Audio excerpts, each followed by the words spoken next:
Shivanshu recording studio बानावर बिशुनगंज। लेबे के बड़ी मन करो म्यूजिक बाय लेबे के बड़ी मन करो मिक्स बाय मनीष आर्या। देखन से कसिलू कि तोर पसंद परो लेबे के बड़ी मन करो आगे देखी तोरा हो न बड़ा दस के सोना चले न करे लव के काला सगे सोना देखे में से कसिलू कि तोर पसंद पड़ो लेवे के बड़ी मन करो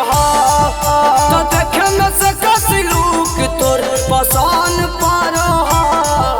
लेवे के बड़ी मन करो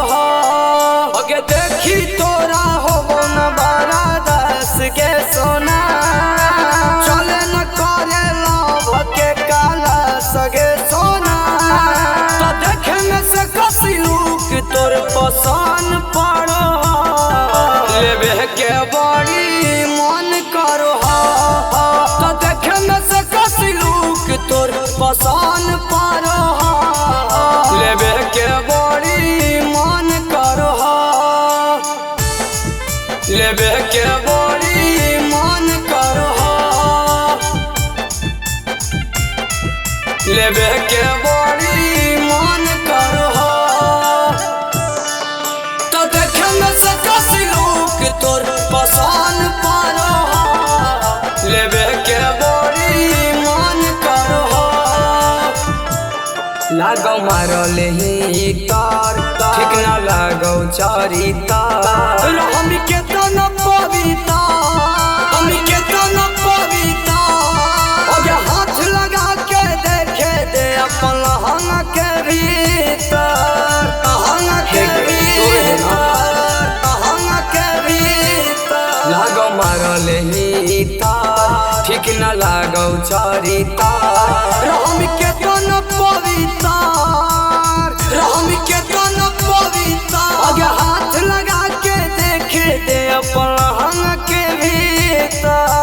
लहंगा के आगे बोल हमर मन कहिया रखमी गे सोना सोना मरद वाला मजा कब तू चखमी गे सोना देहिया में सटत मूड टन टन करो लेवे के हमरा मन करो आगे देखे में से कसिलू कि तोर पसंद पड़ो लेवे के चुम्मा मन करो लेवे के बड़ी मन करो लेवे के बड़ी मन करो तो देखे में से कसिलू कि तोर पसंद पड़ो लेवे के बड़ी मन करो तनी धरे दे गोरे गाएगा एक नंबर के माल लगा रूपवा कमाल लगा रूपवा कमाल उठा के घघरी टंगरी से करा दे अजवाल आके घघरी टंगरी से करा दे अजवाल तनी धरे दे गोरे गाल एक नंबर के माल लगो रूपवा कमाल लगो रूपवा कमाल उठा के घघरी टंगरी से करा दे अजवाल राजे अगे अरे साजन के दे ऑफर गे सोना अगे खुश रखतौ टूनी टाइगर गे सोना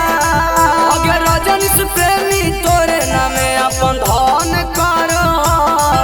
लेवे के बड़ी मन करो आगे देखे में से कसिलू कि तोर पसंद पड़ो लेवे के चुम्मा मन करो आजो ना शिवांशु रिकॉर्डिंग स्टूडियो बानावर बिशुनगंज।